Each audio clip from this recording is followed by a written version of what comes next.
Hello YouTube, I am back once again,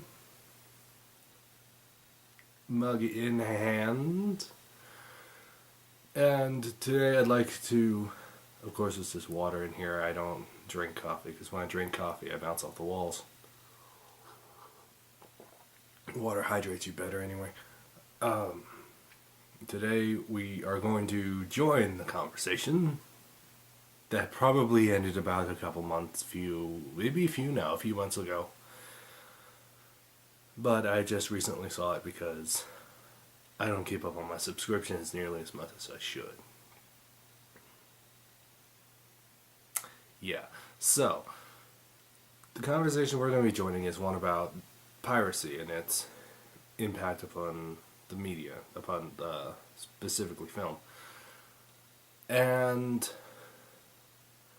first thing I want to talk about is its relevance. I don't feel like piracy is all too much relevant now due to the advent of Netflix, of Hulu, of places where people can watch as many movies as they want, all from the comfort of their own home, and they don't have to worry about the obvious problems with bootleg films, which is or pirated DVDs, which is the poor sound quality and poor picture quality. They could watch whatever they want pretty close after they're done being in theaters on their computer. But we might as well address the problem as it was. And one of the main things that people say to justify the fact that they're watching a pirated film or buy a pirated film or shoot a pirated film is that the money doesn't go to the filmmakers.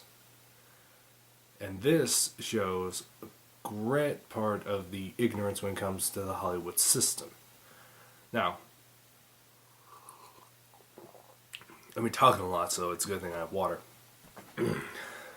Now, how it works is the money doesn't go necessarily to the filmmaker. It goes, which I assume in most cases people talk about filmmakers, they talk about either the director of photography or the director himself. And that's true. The director of photography and the director himself are paid out of the movie's budget, which the producer goes out and get. Well, where's the producer get his money? Well, either he gets it from a distributor, from a studio, which is a pretty bad idea, because they don't make a whole lot of money that way, but if you're Steven Spielberg, you make money doing anything. Or they get it themselves through private investors. Thus, most of the money that a film makes goes to either the distributor or to the producer to pay off his investors. The producer very rarely makes a whole lot of money on top of his own thing, on top of his own pay that comes out of the movie's budget. So then everyone's going to say now, oh well, the distributors must be jerks. They must be the ones that are keeping film down, and that's not so. The distributors fill the important role of making sure that people collect. They not only distribute the movies, but they have the power to collect from all the individual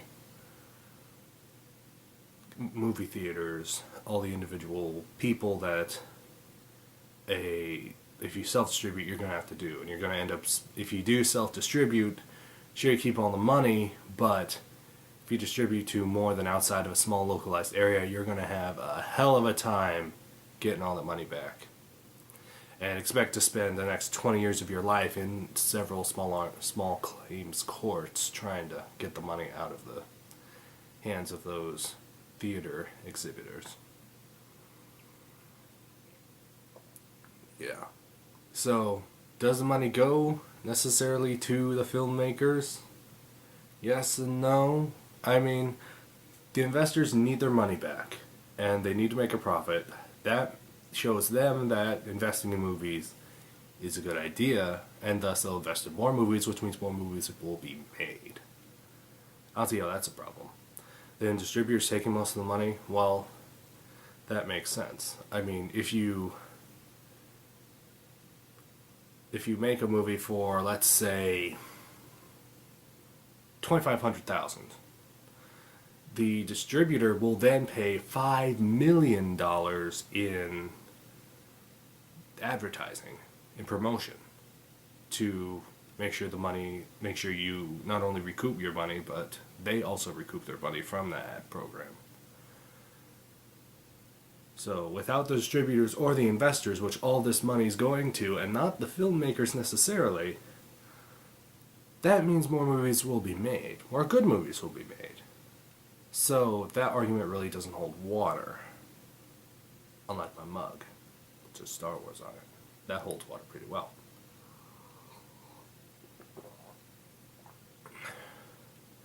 However, when I went to college, my attitudes changed towards pirated movies slightly. Very slightly. And I can see, well, let's go through the whole story. I was sitting in my Southwest Asian film class. Southwest? Yes, Southwest Asian film. And I learned of a Malaysian filmmaker called Yasmin Hamid. In fact, pretty sure I have her book right here, or not. Of course not. Oh, here it is. Okay. Yasmin Hamid. She is a Malaysian filmmaker who got her start being interested in movies by watching pirated films. And her movies are amazing. They've been shot on a shoestring budget with very little time in production, post-production. But they're put together so beautifully. They are truly beautiful films. I mean, Netflix her right now. You can pause this movie and Netflix her. Because a few of her films are on Netflix, and if you don't cry at the end of Sapet, you don't have a soul. Just letting you know. You should probably go and get that checked. So, my final stance on piracy is that people in first and second world countries shouldn't do it, because usually people in first world and second world countries have foreign rights distributors that will take American films and put them on over there. I mean, obviously if you're in London, you shouldn't have to pirate a film just to see it. Singapore, that they're even third world country people that have their own film distributors. People in China, people all over the place. But if you're I feel like people in third world countries who don't have the opportunity to see these films, and thus don't have the opportunity to be inspired, I believe them doing the pirating, watching pirated films, that's not so bad. However, that is countered by my earlier argument of YouTube and Hulu and Netflix, those video services. Because now it is easier than ever to get on the computer and go and watch stuff for a pretty low price. I mean, I believe Netflix was, at the time of posting, Netflix is like under $10, it's like 7 something, and then Hulu is free unless you get the premium stuff. Sorry. Ooh. Damn.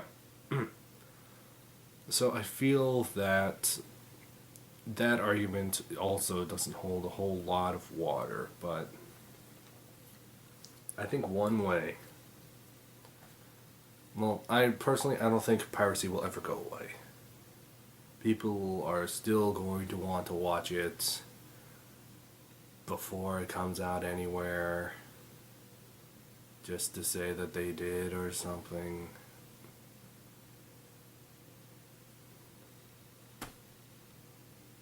But personally, I don't see why anyone would. You pay Shady Guy however much money say is $4.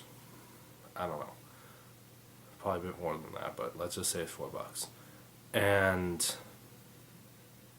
you get this really crappy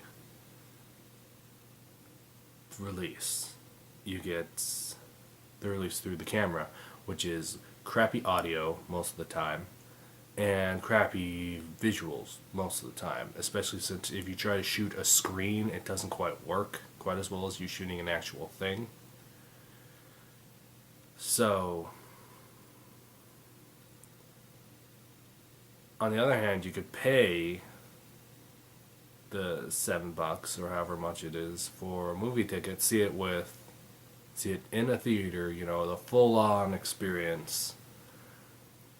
For a little bit more, you get the full-on experience, awesome visual, awesome audio, and it goes to the people who really made the film possible, the one who really made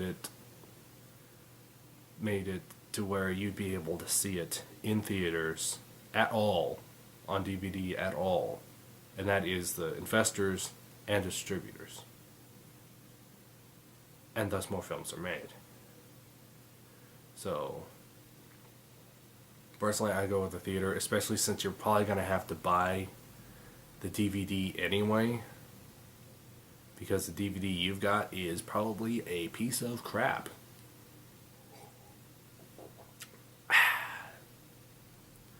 So I don't understand, aside from the third world country thing, which I think should be addressed by the foreign distributors. That doesn't seem like a job for the people in Hollywood, because there's people who actually specifically work in foreign locales to grab American films and bring them over. I think they should do something about it. But all these people who say that they're railing against the system don't realize that when they're railing against the said system, that they're actually doing more harm than good. So anyway, I don't see how they would be improving the film industry. Though I don't see how they'd be hurting it in a significant regard. Because more often than not, people are going to go to film theaters. They are going to go to theaters. They are going to watch films. And more films are going to be put out. And they're going to be great. So, the original title of the 3-part series of talk that I'm responding to is film dying? And I proudly have to say, no way. Not as long as there's people who still want to, as long as there's people who want to watch them. This is Tom, signing off.